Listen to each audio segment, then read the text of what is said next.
Friends, எல்லோரும் எப்படி இருக்கீங்க? நல்லா இருக்கீங்களா? Welcome to Shakti tailoring house. இன்றைக்கி நம்மளோட சேனலில் ஒரு நேர் கட்டிங் ப்ளவுஸு, உங்கள்கிட்ட ஓவர்லாக் மிஷின் இல்லைன்னா கூட நீங்கள் எங்கேயுமே பிசிறு இல்லாமல் ஓவர்லாக் அடிக்காமல் எப்படி கை கூட பிசிறு இல்லாமல் தைக்கிறதுக்கான மெத்தடு தான் இந்த ப்ளவுஸில் நான் ஒன் பை ஒன்னாக உங்களுக்கு சொல்லித்தர போகிறேன். ஃபஸ்ட்டு நம்ம ஷோல்டரில் தான் பிசிறு வரும் இல்லைங்களா? இப்போ ஷோல்டர் பிசிறு இல்லாமல் எப்படி தைக்கிறது அப்படின்றத ஃபஸ்ட்டு ஸ்டார்ட் பண்ணி காமிக்கிறேன். அடுத்தடுத்து ஒவ்வொரு இடமா எந்தெந்த இடத்துல பிசிறு வருமோ ஃபுல்லாக சைடுலேயும் சரி, கையிலையும் சரி, ஷோல்டர்லேயும் சரி, பட்டிலையும் சரி, எங்கேயுமே பிசிறு வராமல் நான் தைச்சு காமிக்க போகிறேன் உங்களுக்கு. இங்கே பாருங்கள், இப்போ லைனிங் கிளாத் இருக்கிற இடத்துல இந்த ஃப்ரண்ட் தட்டினோட லைனிங் கிளாத்தை வைங்க. இந்த மாதிரி வச்சுக்கோங்க. அடுத்து ஃப்ரண்ட் தட்டினோட நல்ல பக்கமும் இந்த துணியினோட நல்ல பக்கமும் ஒன்றா இருக்கணும். இதை இப்படி வச்சுக்கோங்க.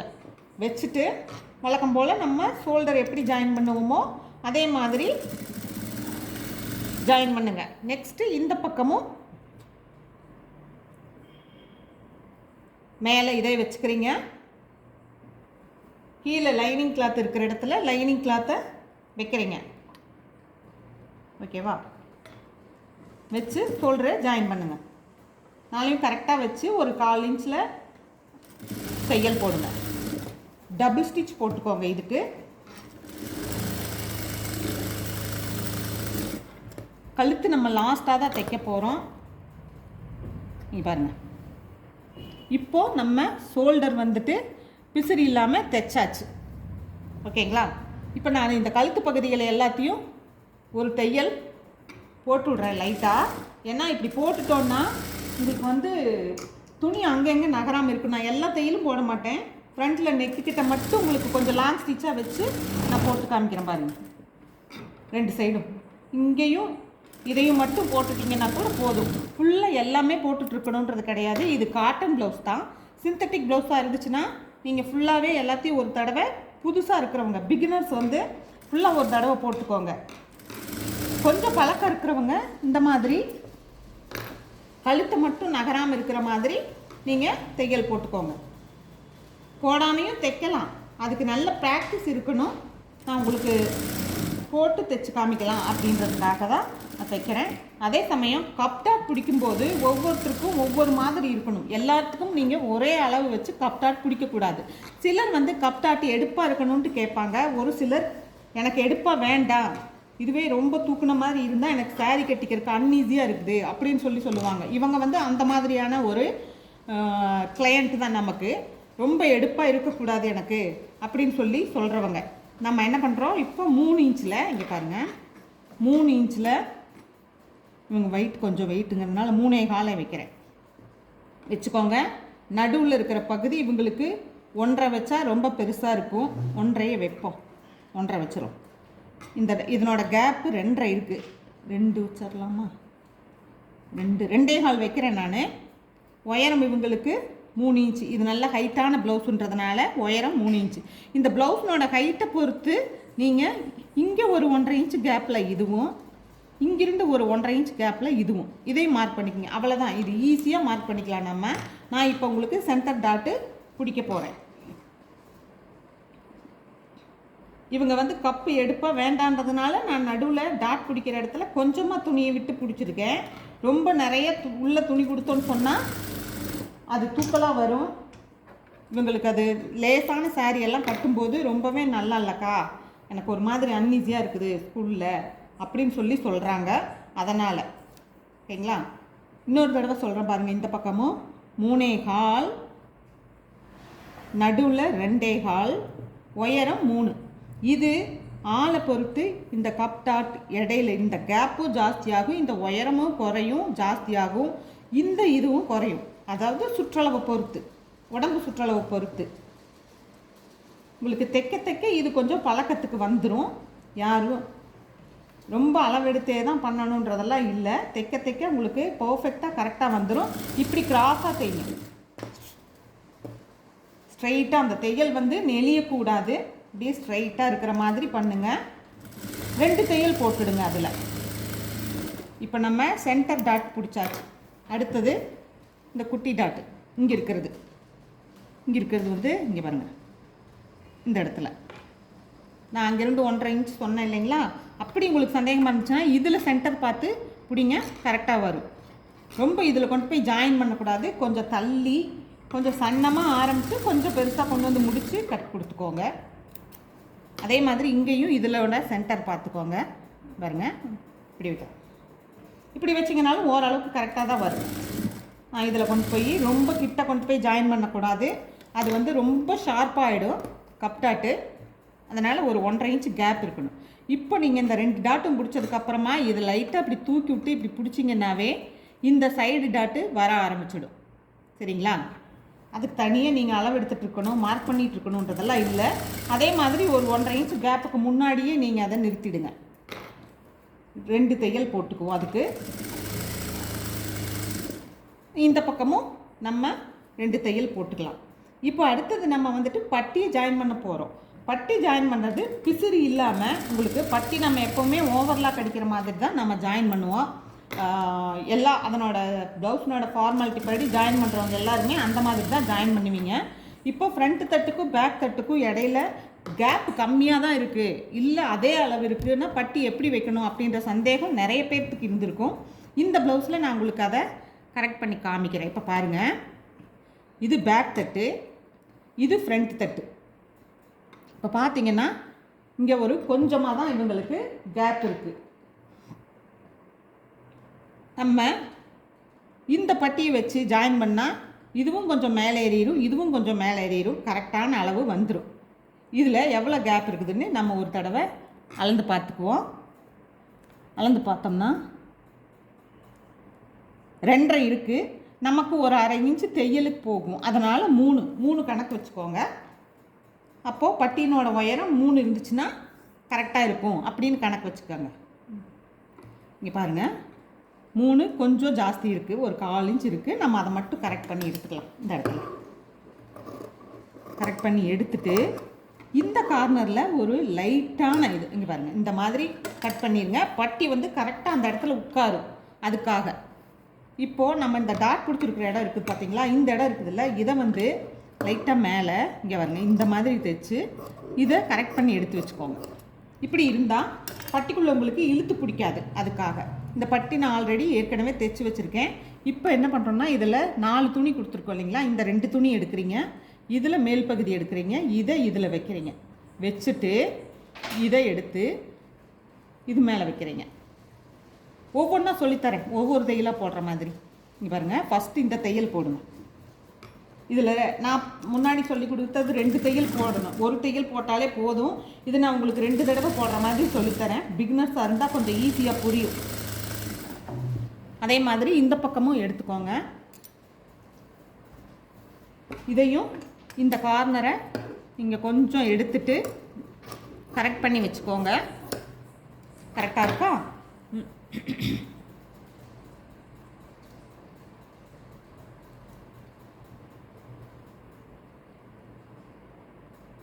இப்போ இந்த பட்டியிலையும் 2 துணி எடுத்துக்கோங்க. ஃபஸ்ட்டு இந்த துணியில் மேல் பகுதி எடுத்துக்கோங்க, இந்த பட்டி துணியிலையும் மேல் பகுதி எடுத்துக்கோங்க. இப்படி வைங்க, வச்சு ஜாயின் பண்ணுங்கள். ஜாயின் பண்ணும்போது இந்த டாட் பிடிச்சிருக்கிற இடம் வரும்போது என்ன செய்யணுன்னா, காமிக்கிறேன், ஒரு வாட்டி பாருங்கள். லைட்டாக இப்படி இந்த டாட் பிடிச்சிருக்கிறத இப்படி மடக்கி விடணும். அது இல்லைன்னா துணியில் மாட்டும். அந்த மாதிரி மாட்டக்கூடாது, இப்படி மடக்கி விடணும். எப்படி தைச்சிருக்கோன்னு அப்படியே ஒரு தையல் போட்டுட்டு வாங்க. எப்படி மடக்கி விடணுன்றதை இங்கே பாருங்கள், தெரியுதா? இந்த மாதிரி இருக்கணும். இது வந்து இதுவும் சேர்ந்து இதில் தையல் இப்படி சிக்கக்கூடாது. இப்படி தையலில் இது மாட்டுச்சுன்னா இந்த இடம் டைட்டாக இழுத்து பிடிக்கும். அதனால் இப்போ நம்ம ஒரு தையல் போட்டு எடுத்து வச்சிட்டோம் இல்லைங்களா? இதை வந்து க்ளோஸ் பண்ணணும். பட்டியை என்ன பண்ணணும்னா, அடுத்த 2 பகுதி இருக்கு இல்லையா, அதை எடுத்து இப்படி மேலே கொண்டு வாங்க. மேலே கொண்டு வந்துட்டு இந்த துணிகளை இப்படியே உள்ளுக்குள்ளே வச்சு இதில் சிக்கக்கூடாது தையலில், இப்படியே க்ளோஸ் பண்ணுங்கள். அவ்வளோதான் பட்டியை க்ளோஸ் பண்ணுறது. பிசிறு இல்லாமல் வரும். நான் உங்களுக்கு 2 தையலாகவே போட்டு காமிச்சிருக்கேன். நான் ஒரே தையல்லையே இதை தைச்சிருவேன். இருந்தாலும் பிகினர்ஸ் கற்றுக்கிறதுக்காக 2 தையலாக வர்ற மாதிரி உங்களுக்கு நான் போட்டு காமிச்சிருக்கேன். ஒரு தடவைக்கு 2 தடவை இதை ரிவர்ஸ் போய் பார்த்துக்கிட்டிங்கன்னா நான் உங்களுக்கு ஈஸியாக புரியிற மாதிரி சொல்லி கொடுத்துருக்கேன். ரிவர்ஸ் போய் பாருங்கள், இந்த பட்டி தைக்கிற இடம் உங்களுக்கு கிளியராக புரிஞ்சிடும். இதுலேயும் அதே மாதிரி இன்னொரு பட்டி காமிக்கிறேன். இப்போ இந்த பட்டி ஜாயின் பண்ண இடத்த எடுத்துக்கோங்க. இதை இந்த ஃப்ரண்ட் துணியை உள்ளுக்குள்ளே இப்படி வைங்க. இதை எடுங்க, இந்த பக்கமாக வெளியே கொண்டு வந்து இப்படியே ஜாயின் பண்ணிட்டு வாங்க. அவ்வளோதான். ஃபஸ்ட்டு ஸ்டார்ட் பண்ணும்போது கட் தையல் கொடுத்து கொடுத்து ஸ்டார்ட் பண்ணுங்கள். அப்போ தான் பிரிஞ்சு வராது சீக்கிரமாக உங்களுக்கு.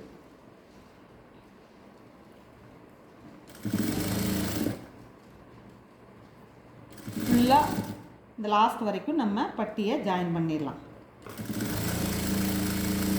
இப்போ நம்ம இதை எடுக்கலாம். இங்கே பாருங்கள், ஒரு சுருக்கு பை தைச்ச மாதிரி ஆயிடுச்சு பார்த்தீங்களா? இதை நம்ம வெளியில் எடுப்போம். வெளியில் எடுத்திங்கன்னா இதுதான் உள்பக்கம், எங்கேயுமே பிசிறு இல்லாமல் இருக்குது. நான் இது மேலே ஒரு படிமான தையல் போடணும். படிமான தையல் போடும்போது எப்போவுமே மேல் பக்கமாக போடுங்க. அப்போ தான் மேலே துணி எங்கேயும் சுருண்டு வராமல் இருக்கும். அடுத்தது இந்த பக்கமும் நீங்கள் வெளியில் எடுங்க. இந்த துணியை எடுத்துட்டு மேலே ஒரு படிமான தையல் நம்ம போட்டுக்கலாம். இப்போ நமக்கு பட்டி தைக்கிற இடமும் பிசிறு இல்லாமல் வந்துருச்சு. நெக்ஸ்ட்டு கை தைக்கிற இடம் இருக்குது. கை தைக்கிற இடம் எப்படி பிசிறு இல்லாமல் தைக்கணுன்றதை நெக்ஸ்ட்டு ஸ்டெப்பாக காமிக்கிறேன். நம்ம ஹூக்கு வைக்கிற வேலைகளை குயிக்காக முடிச்சுக்கலாம். ஓகேங்களா? ஹூக்கு வைக்கிறதுக்கு நான் கெட்டி துணியை எடுத்து 2ஆக மடித்து தைச்சி வச்சுருக்கேன். நீங்களும் அதே மாதிரி லைனிங் துணியை உள்ளே கொடுத்து தேய்ங்க. கொஞ்சம் மொத்தமாக இருந்தால் தான் கொஞ்சம் நல்லாயிருக்கும் லைனிங் கிளாத்துக்கு. இந்த பக்கமாக அதை வச்சுக்கோங்க. இந்த பக்கம் கழுத்து தைக்கும்போது எப்போவுமே இந்த பகுதியில் கழுத்து தைக்கிற பகுதி எடுத்துக்கோங்க, வைங்க. கீழே வச்சு மேலே வைங்க, சரியாக இருக்கும்.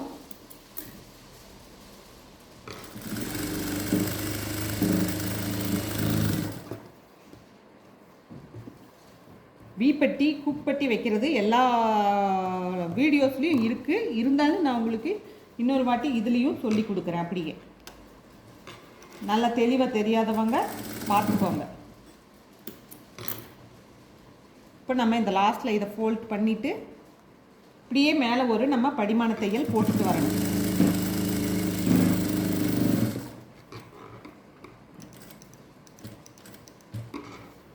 போட்டுட்டு இதையும் ஒரு மடக்கு மடக்கிக்கலாம். ரொம்ப பெருசாக இருக்குது, அதனால் இவ்வளோ பெருசாக பட்டியை ஹூக் பட்டி வச்சோம்னா நல்லா இருக்காது.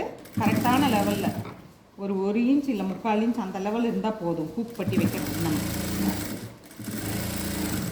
அடுத்தது வி பட்டி வைக்க போகிறோம்.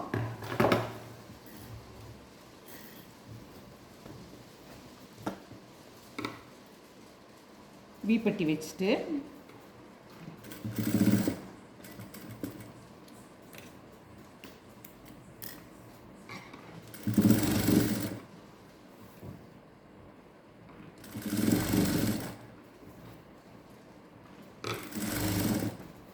அஞ்சு கொக்கி வைக்கணும்.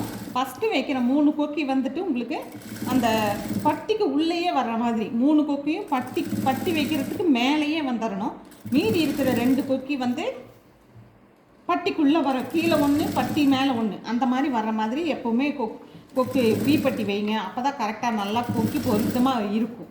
ரொம்ப பெரிய ப்ளவுஸ்னால் 6 கொக்கி வர்ற மாதிரி கூட வைக்கலாம், ஒன்றும் தப்பு இல்லை. ரொம்ப கேப் விடாமல் இருக்கும். உயரம் ரொம்ப பெருசாக இருக்கிறதுக்கு நம்ம 6 கொக்கி வர்ற மாதிரி கூட வைக்கலாம். இப்போ நம்ம இந்த கீழே மடக்கி கொடுத்து லாஸ்ட்டில் இந்த வீப்பட்டியை ஸ்ட்ராங் பண்ணணும். ஏன்னா நம்ம கொக்கியை போட்டு நல்லா இழுத்து கொடுப்போம் இல்லைங்களா, சீக்கிரமாக அது பிரிஞ்சு வரும். அதுக்காக இப்போ நம்ம கையை முன்கை பின்கையெல்லாம் கரெக்டாக இருக்குதான்னு பார்த்துக்கணும். வெட்டும் போதே முன்னாடி கையெல்லாம் குடஞ்சி வெட்டணும் அப்படிங்கிறதெல்லாம் ரொம்ப கம்பல்சரியாக பண்ணணுன்றது கிடையாது. அது கட்டிங் மாஸ்டர் போட்டு வேறு அடுத்த ஆள்கிட்ட தைக்க கொடுக்குறவங்க தான் அந்த மாதிரி வேலைகளை எல்லாத்தையுமே பக்காவாக பண்ணி அதுக்கப்புறமா கொடுப்பாங்க. இப்போ நம்மளே தைக்கிறது நம்மளே வெட்டுறது அப்படின்னு இருக்கும்போது நீங்கள் தைச்சி முடித்ததுக்கப்புறமா இப்போ பாருங்கள், இந்த பட்டியும் இதனோட இந்த உயரமும் கரெக்டாக வந்து சேர்ந்துருக்கு. இங்கே பாருங்கள், ஒரு ஒரு ஒரு 1/4 இன்ச், ஒரு இத்தினூண்டு மட்டும்தான், இதை விட இது ஜாஸ்தியாக இருக்குது. இப்போ நம்ம இதில் ஷோல்டரை விட இது ஷோல்டர் பெருசாக இருக்குது, இப்படியே கொண்டு வரணும். ஃபஸ்ட்டு கையை கரெக்ட் பண்ணிக்கலாம். இது மாதிரி வச்சு பார்த்து நீங்கள் அதுக்கப்புறமா கரெக்ட் பண்ணுங்கள். முதல்லையே எல்லாமே பர்ஃபெக்டாக வெட்டித்தான் ஆகணும் அப்படின்றது போட்டு வெட்டணும் அப்படின்றதுக்காக கொஞ்சம் கொஞ்சமாக குடஞ்சி எடுத்துக்கிட்டே இருக்க வேண்டாம். சரிங்களா? இப்போ நம்ம இதிலிருந்து லைட்டாக இந்த முன்னாடி கைக்கு லைட்டாக குடஞ்சி எடுத்துக்கலாம்.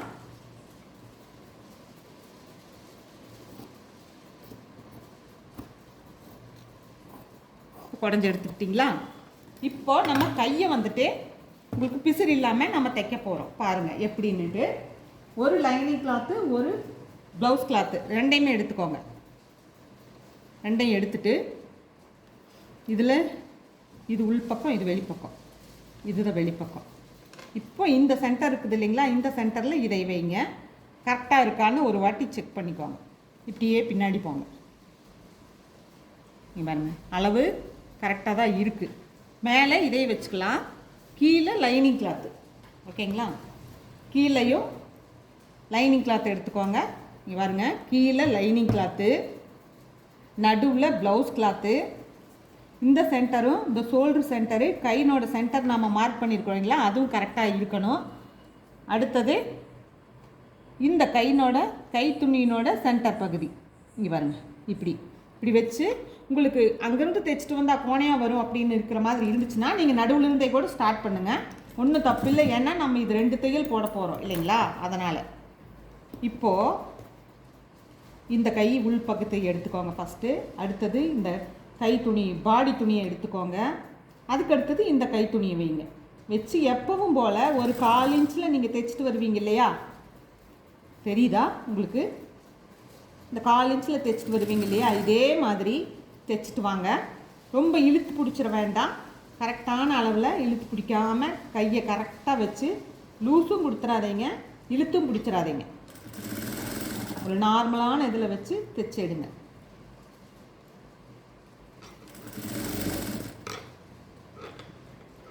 தைச்சி எடுத்துட்டு இந்த பக்கம் தைச்சி எடுத்துக்கிறோமா, நம்ம நடுவில் இருந்து தான் ஸ்டார்ட் பண்ணியிருக்கோம். அதனால் இங்கேருந்து மறுபடியும் தையலை கொண்டு போவோம்.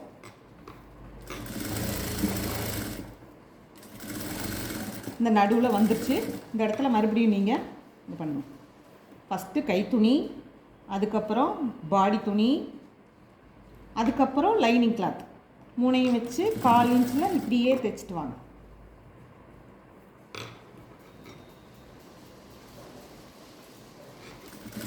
இந்த இடம் உங்களுக்கு புரியலைன்னா ஒரு வாட்டிக்கு 2 வாட்டி நீங்கள் ரீவைண்ட் போய் வந்து திரும்ப பார்த்தீங்கன்னு சொன்னால் உங்களுக்கு கை பக்குவத்துக்கு வந்துடும். ஓவர்லாக் மெஷின் இல்லையே, நம்ம ஓவர்லாக் பண்ணாமல் கொடுக்குறோமே அப்படின்ற ஃபீல் இருக்கிறவங்களுக்கு இந்த மாதிரி தைச்சிங்கன்னு சொன்னால் நீங்கள் ஓவர்லாக் மெஷினு உங்களுக்கு தேவையே கிடையாது. இப்போ நம்ம கையையும் லைனிங் இல்லை பிசிறு இல்லாமல் லைனிங் துணியை பிசிறு இல்லாமல் அழகாக தைச்சிருக்கோம். லைனிங் துணிக்கு தான் நான் சொல்லிகிட்ருக்கேன். இதோட முடிச்சு எடுத்துக்கலாம். இப்போ பார்த்தீங்கன்னா நான் ஒரு சைடு மட்டும் உங்களுக்கு தைச்சி காமிக்கிறேன். ஏன்னா வீடியோ ரொம்ப பெரிய வீடியோவாக போகும், அதனால். இப்போ பார்த்தீங்கன்னா இங்கே பாருங்கள், கரெக்டாக நம்மளுக்கு இங்கே கை பொருந்தி வந்துருச்சு. உள்ளே பார்த்தீங்கன்னா இங்கே பாருங்கள், பிசுரே கிடையாது. இப்போ நம்ம கையினோட அளவு எவ்வளோ இருக்குதுன்றத அளவு ஜாக்கெட் வச்சு அளந்து பார்த்துக்கணும். அளந்து பார்த்துட்டு அதுக்கப்புறமா இங்கே மடக்கி அடிக்கணும். இல்லைன்னா நீங்கள் பைப்பிங் கொடுக்குற மாதிரி இருந்தால் கூட நீங்கள் பைப்பிங் கொடுக்கலாம். இப்போது நீ பாருங்கள், இந்த ஷோல்டர்லேருந்து இந்த கை அளவு எவ்வளோ இருக்குது, கரெக்டாக இந்த ஷோல்டர்லேருந்து எடுத்துக்கோங்க. பாருங்க இவ்வளோ இருக்குது. நம்ம கச்சிதமாக இந்த அளவுக்கு மட்டும் சன்னமாக எப்பவும் மடித்து அடிக்கிற மாதிரி மடக்கி அடிச்சுக்கலாம். கையை முதல்லையே தைக்க வேண்டாம். முதல்ல தைச்சிங்கன்னா நீங்கள் இப்படி தைக்க முடியாது. அப்புறமா தைக்கும்போது தான் இப்படி தைக்க முடியும். அதை எல்லாருமே கவனத்தில் வச்சுக்கோங்க. கரெக்டாக மடக்கி அடிக்கிறேன் நான். இந்த மாதிரி இந்த அளவுக்கு மேலே இருந்தாலும் நல்லா இருக்காது. அப்படி இல்லைனாலும் நீங்கள் ஒரு லைனிங் கிளாத்தை கொடுத்து உள்ளே மடக்கி ஹெம்மிங் பண்ணுற மாதிரியும் பண்ணலாம். நீங்கள் எந்த மெத்தடில் தைக்கிறீங்களோ அது வந்து உங்களோட விருப்பம்தான். இந்த இடம் தைக்கிறது லைனிங் கிளாத்தை கொடுத்து நீங்கள் ஹெம்மிங் பண்ணுற மாதிரியும் நீங்கள் தைச்சிக்கலாம். இப்போ கரெக்டாக இப்படி பண்ணி விட்டு தைங்க. இப்படி நீவி விட்டு தைச்சிட்டே வாங்க.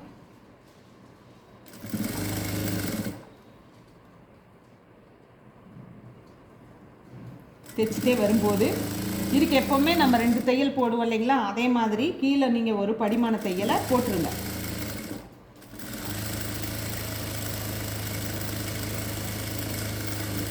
இப்போ இந்த சைடு ஃபுல்லாக நம்ம முடிச்சிட்டோம். இதை நம்ம அளவெடுத்து எப்படி தைக்கணும் அப்படின்னு சொன்னால், இங்கே பாருங்கள், இது இருக்கு இல்லையா, பிசுறு இல்லாமல் எப்படி தைக்கணும் அப்படின்னா, இந்த 2ஐயும் இப்படி செக் பண்ணிக்கோங்க. அளவு, இதனோட அளவு 2 கரெக்டாக இருக்கா செக் பண்ணி பார்த்தீங்கன்னா இப்போ கரெக்டாக இருக்குது, எங்கேயுமே மேலே கீழே இல்லை. இதில் என்ன பண்ணுறீங்க, நல்ல பக்கம், இதுவும் நல்ல பக்கம், இந்த பக்கமும் நல்ல பக்கம், இந்த நல்ல பக்கத்தில் ஸ்டார்டிங் எடுத்து பாருங்க, இந்த ஓரத்தில் ஒரு தையல் போட்டுட்டு வந்துடுங்க. இது இப்போ புது மெத்தட் கிடையாது, எங்களுக்கு டெய்லரிங் கிளாஸ் நான் போனப்பவே அந்த டீச்சர் சொல்லி கொடுத்தாங்கன்னு நான் உங்களுக்கு சொல்லியிருக்கேன். அப்போவே இந்த மெத்தடு எங்களுக்கு அவங்க சொல்லி கொடுத்த மெத்தடு தான். தைச்சிட்டு நம்ம இந்த பிசுறுகளையெல்லாம் லைட்டாக எடுத்துடலாம். சைடு ஜாயின் பண்ணியாச்சு. மேல் பக்கமாக வெளிப்பக்கமாக ஜாயின் பண்ணியிருக்கிறோம் நம்ம, இப்போ உள் பக்கமாக ஜாயின் பண்ணலை. இப்போ திருப்பிக்கோங்க. திருப்பிட்டு நீங்கள் கரெக்டான அளவு எடுத்து, பட்டியிலிருந்து எவ்வளோ தூரம் இருக்குது அப்படிங்கிறத அளவு எடுத்து நீங்கள் மார்க் பண்ணி தேய்ங்க. உங்களுக்கு இங்கே சைடுலேயும் வந்துட்டு பிசுறே வராது அந்த மாதிரி. இப்போ நான் இடுப்பில் அளவு எடுக்கிறேன். இவங்களுக்கு இந்த ஜாக்கெட்டுக்கு இந்த அளவு இருக்குது. பட்டி அளவு எடுப்போம்.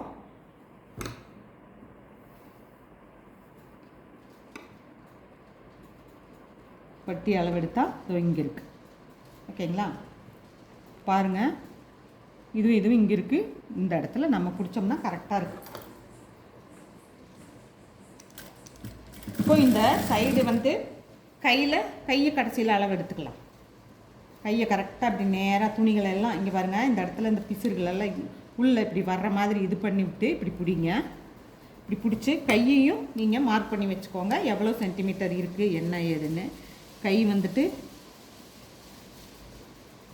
6, இது நல்லா இழுத்து பிடிச்சா 6.25 வருது.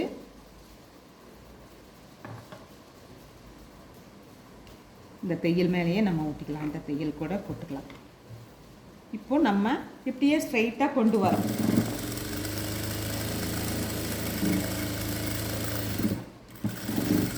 இதில் நீங்கள் 3 தையல் வேணுமா இருந்தால் 3 தையல் நீங்கள் போட்டுடுங்க. இப்போ பாருங்கள், சைடுலேயும் நமக்கு பிசுறு கிடையாது. இனி கழுத்தை நம்ம க்ளோஸ் பண்ணி துணியை கொடுத்து ஹெம்மிங் பண்ணணும்னு சொன்னால் இந்த ப்ளவுஸு பிசுறே இல்லாமல் தைச்சாச்சு. இதில் உங்களுக்கு ஏதாவது டவுட்டஸ் இருந்தால் எனக்கு கமெண்ட்டில் கேளுங்க. கண்டிப்பாக என்னோடய சேனலை சப்ஸ்கிரைப் பண்ணுங்கள். ஓவர்லாக் மிஷின் இல்லாமல் எப்படி தைக்கிறதுன்றதை நான் உங்களுக்கு தெளிவாக பிகினர்ஸுக்கு கூட புரிகிற மாதிரியான ஒரு இதில் அழகாக சொல்லி கொடுத்துருக்கேன். எல்லாத்துக்குமே புரிஞ்சிருக்குன்னு நினைக்கிறேன். இப்போ பார்த்திங்கன்னா இங்கே நமக்கு சைடுலேயும் பிசுறு கிடையாது, கையிலையும் பிசுறு கிடையாது, பட்டியிலையும் பிசுறு கிடையாது. நம்ம கழுத்தை எப்பவும் போல துணியை கொடுத்து மடக்கி அடித்தோம்னா அதுலேயும் பிசுறு இருக்காது. இந்த மாதிரி தைக்கிறதுக்கு எல்லாத்துக்குமே விருப்பமாக இருக்கும். இந்த வீடியோ பார்க்குற எல்லாருமே இதை பார்த்து இதே மாதிரி தைக்கிறதுக்கு கற்றுக்கோங்க. இந்த வீடியோ பார்த்த எல்லாத்துக்கும் ரொம்ப நன்றி. தேங்க்யூ.